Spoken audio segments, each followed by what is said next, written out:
Hi guys, welcome back to my channel, and today we'll be talking about another question, that is balanced brackets in a string. And this is what it looks like on HackerRank, so you can go check it out. I have also mentioned the link to the question in the description.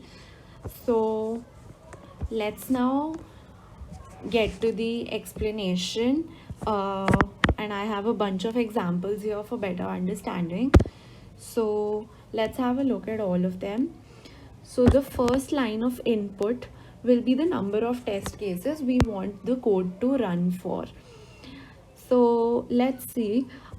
Now the first string, as you can see, should be termed as a balanced string, because we first have our opening curly braces, then our opening square brackets, then opening parenthesis, and when it's turn for the closing set, we have the closing set first has closing parenthesis, so it corresponds to the one which is last opened. So it corresponds to the one which is last opened, and after that we have our closing square brackets. So again it corresponds to this one, and then we have our closing curly braces. So when it's time for the closing set, we expect that the closing set first has those closing brackets which are last opened. So now let's look at the second solution, second example. So let me clear this. In the second example, we first have our opening curly braces, then opening square brackets, then opening parenthesis, and now we have our closing set. So in the closing set, we first have our closing square brackets, and that does not correspond to the bracket which was last opened. We should be having our closing parenthesis first to correspond to this one, but that is not the case, and we will not traverse any further in the string, and we will simply return no, which means that this string is not balanced. Now let me clear this part. Now coming to the third example, you can very clearly see that this is balanced, it corresponds to this, and so on. And one might feel that the approach to this question should be something like having equal number of opening and closing brackets, and having equal number of opening and closing all sorts of brackets, but that is not the case. As you will see in the fourth example, here we have one opening square brackets and one closing square brackets, but this will also not be counted as balanced string, because it is not in closing. We first have our closing square brackets, and that will not be counted. In fact, we will not even be traversing any further in the list. As soon as we encounter a closing bracket first, we will simply return no, and it clearly indicates that the string is not balanced. Now let's see how we'll go about this question using a stack. So let's see the first example again. We will be pushing elements into the stack. So first we'll push our opening curly braces, then opening square brackets, then opening parenthesis. Now we have our closing set, and we can see that we have a closing parenthesis first, and it corresponds to the topmost element. So instead of inserting the closing parenthesis, we will pop our topmost element. Now we can see that the next element is closing square brackets, which corresponds to the topmost element in the stack. So instead of pushing this, we will pop the topmost element. Again, as you can see, we have a closing curly braces. Again, this corresponds to the topmost element in the stack, and we'll be popping the last element.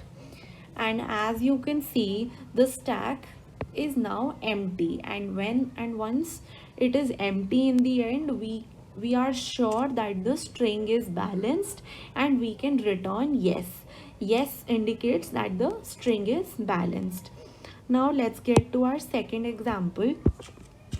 We will first insert push our opening curly braces, then opening square brackets, and then opening parenthesis. And next we have our closing square brackets, which does not correspond to the topmost element in the stack. So we will neither push it nor pop anything from the stack. We will simply return no and will not traverse any further in the string. Next, and as you now as you can see, the stack is not empty, it is partially filled. So we can say that if the stack is empty, only then the string is balanced, and if the stack is non-empty, then the string is not balanced. Now coming to the third example, first we'll be pushing our opening curly braces, then again opening curly braces, opening square brackets, opening square brackets, opening parenthesis, and opening parenthesis. Now in the string we have our closing parenthesis, which matches with the topmost element. So we'll be popping this. Again we have closing parenthesis, so we'll be popping this element. We have our closing square brackets, which corresponds to the topmost element, so we'll pop it. Next we have our closing square brackets, so we'll be popping the topmost element. Now again we have our closing curly braces, which corresponds to the topmost element, so we'll pop this. And same is the case with the last one, so we'll pop this, and as you can see, we finally have our empty stack. So it's very clear that the string is balanced and we have to return yes. Now coming to the fourth example, here as you can see, we first have our closing square brackets, and when we have such an example, it's very clear that this string is not balanced, and we will not even consider pushing it into the stack. We will just, as soon as we encounter this bracket, this square bracket, we will return no, and our program ends there itself. We will not traverse any further in the string. And here I have also mentioned the ASCII values of all the brackets that will be required here, and this logic will be required later in the code. So the important part to be checked here is the difference between these two corresponding parentheses is 1, and the difference between these two is 2, and again between these two is 2. So we'll be using this logic later. So this you are very well aware of, that the rule here is the string is balanced only if the stack is empty in the end. So let us now look at the code. So firstly we'll be making a stack of characters, and with the name st, because s is the name of the string that we'll be using in the function. Then we have our for loop, that is for int I is equal to 0, I less than size of the string, and then I plus plus. So we have to traverse till the end of the linked list, not the linked list, sorry, the string. So now we have our char c. So here we use this address, because had we simply written char c, then instead of pointing to the address location, it would have made a copy of that element in the string s, and that would be a very expensive operation in terms of time complexity and space complexity, and that is not feasible. So that's why we are going with this, that is char and c is equal to s I.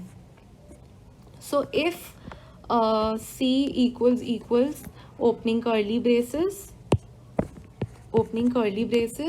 or opening square brackets or opening parenthesis, then we will definitely be pushing it into the stack. But if that is not the case, that means we have a closing bracket, that means we have encountered a closing bracket. So we will be moving to our else block. In that we will be having another if else condition. So suppose the stack is empty and we get our closing bracket, suppose this. So obviously we will simply return no, as you saw in the fourth example over here. We will simply return no. This is how it is, we'll return no. Or this is another condition which is important. So we will return no also when the closing parenthesis does not correspond to the topmost element in the stack. So we'll find that out by this expression. So absolute value, ABS stands for absolute. This is the ASCII value of the topmost element in the stack minus the ASCII value of the ASCII value of C. C here is the element in the string that we are referring to. So if the difference between those two ASCII values is greater than 2, then it's very clear then that they are not corresponding, because we see that the maximum difference is 2. Here it is 1, here it is 2, and again it's 2. So it should definitely not be greater than 2. And in that case, if it is very clear that those two are not corresponding and we should return no. Else that is, if we encounter a closing bracket or a closing parenthesis and these two conditions don't match, then it's clear that we are supposed to pop the element, as we saw in first example and in the third example, the way we kept on popping the topmost elements of stack. So once this is done, we will be out of the for loop, and then we have our if condition, that is, if in the end the stack is empty, we have to return yes, and if it is not, then we'll be returning no. So let's now code the solution.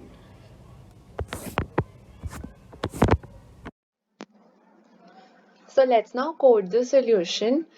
Firstly, we'll be making our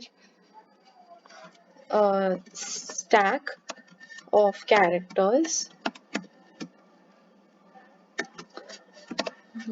St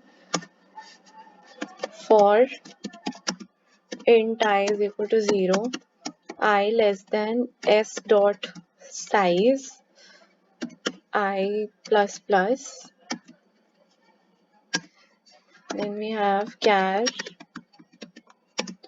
and c is equal to s of ith character. So if c equals opening curly braces, or c equals opening square brackets, or if c equals opening parenthesis, then in that case we will definitely be pushing it into the stack.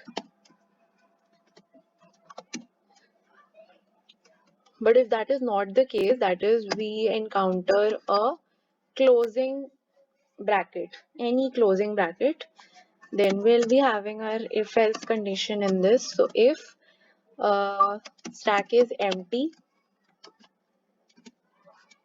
or uh, the difference, that is absolute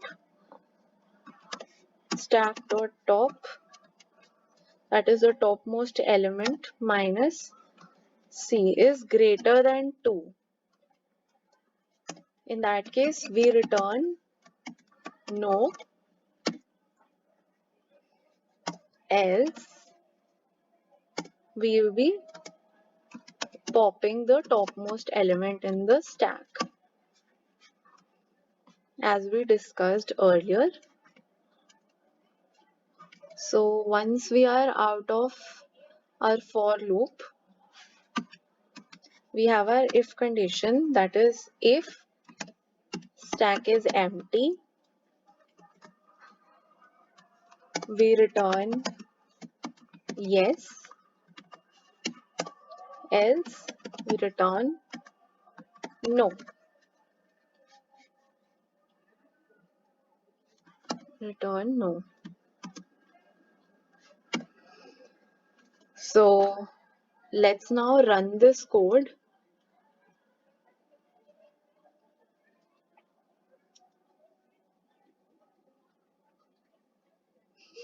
Okay, so I have discussed these sample test cases in the earlier section of the video.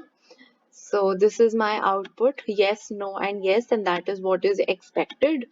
So let's now submit this code.